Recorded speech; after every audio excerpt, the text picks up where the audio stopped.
Eles não atacavam multidões, não deixavam rastros. E mesmo assim, reis e generais temiam o simples sussurro do seu nome.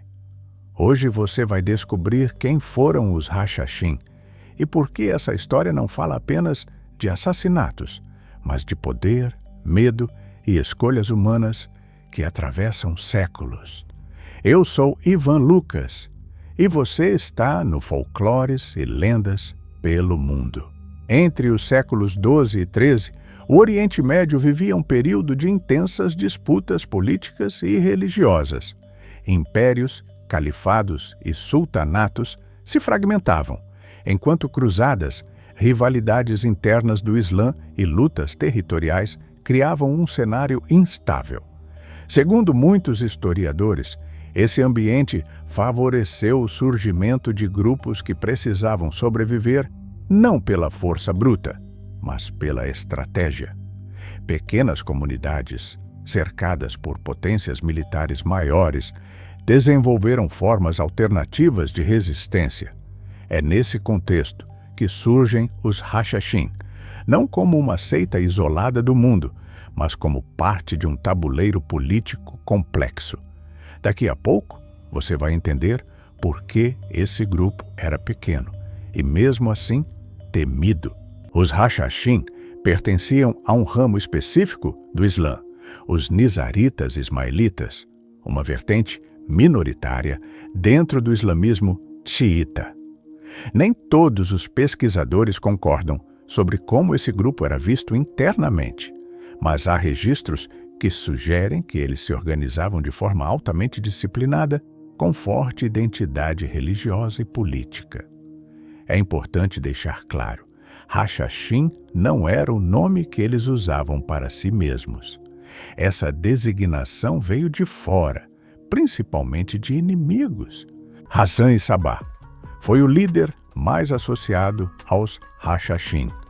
Segundo fontes históricas, ele transformou a fortaleza de Alamut, no atual Irã, em um centro estratégico e simbólico.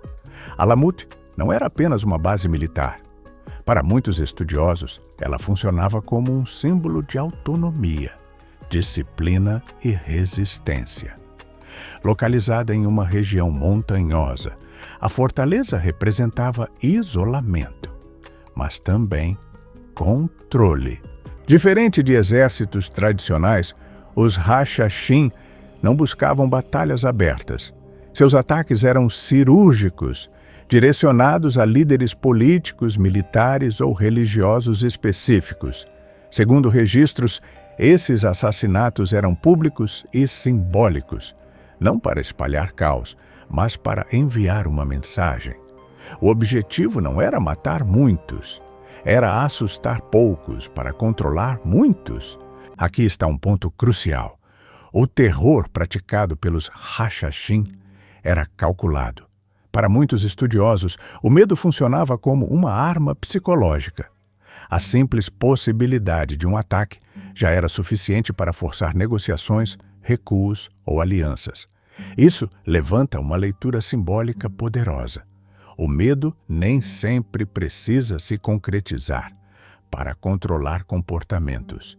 Talvez o mito mais famoso seja o de que os Hashashin usavam haxixe para controlar seus seguidores. Essa ideia aparece em relatos de viajantes europeus, como Marco Polo. No entanto, nem todos os pesquisadores concordam com essa versão. Muitos apontam que o termo haxixe pode ter sido usado de forma pejorativa, como insulto político. Até hoje, não há provas documentais sólidas de que o uso da substância fosse parte sistemática do grupo. As principais informações sobre os Hashashin vêm de fontes externas, inimigos, cronistas estrangeiros e viajantes. Há registros islâmicos, cristãos e persas, mas muitos são contraditórios. Isso exige cautela. E vale lembrar que estamos falando de tradições culturais. Nem tudo aqui é comprovado cientificamente. Nesse momento, surge uma das perguntas mais intrigantes. Os seguidores escolhiam agir ou apenas obedeciam? Do ponto de vista simbólico, essa dúvida reflete um dilema humano universal. Até onde nossas escolhas são realmente livres? Essa leitura não afirma fatos históricos. É uma interpretação psicológica do mito. O Hashashin ajudou a moldar um arquétipo que atravessou séculos. O do assassino invisível, paciente e preciso. Esse arquétipo aparece em várias culturas porque toca em medos profundos. O ataque inesperado, o inimigo que não se revela. Mais do que indivíduos, os Hashashin se tornaram um símbolo do poder invisível. Eles representavam a ideia de que nem toda força se mostra. Algumas apenas observam e agem. Esse medo continua atual em diferentes contextos. E se você está gostando da história e dessas conexões simbólicas, nos dê uma forcinha com o like e clique no botão Hypar. O Hypar é uma forma direta de apoiar o criador e manter esse tipo de conteúdo no ar. Agora, de volta ao vídeo. Em 1256, a fortaleza de Alamut foi destruída pelos mongóis. Com isso, a estrutura central dos Hashashin entrou em colapso. O grupo não desapareceu imediatamente, mas sua influência política diminuiu drasticamente. Do ponto de vista simbólico, a queda de Alamut foi mais do que uma derrota militar. Ela marcou o fim de um centro que dava ordem e sentido à organização. Sem esse eixo, o poder deixou de ser invisível e passou a sobreviver apenas como memória e ideia. Esse momento revela um padrão recorrente. Quando estruturas que sustentam o medo caem, o que permanece não é a força, mas o significado que deixaram. Ao longo dos séculos, o Ocidente reinterpretou os Hashashin sob lentes exóticas e sensacionalistas. Muitos desses retratos foram moldados por medo, desconhecimento e interesses políticos, transformando um grupo histórico complexo em uma caricatura de fanatismo e violência.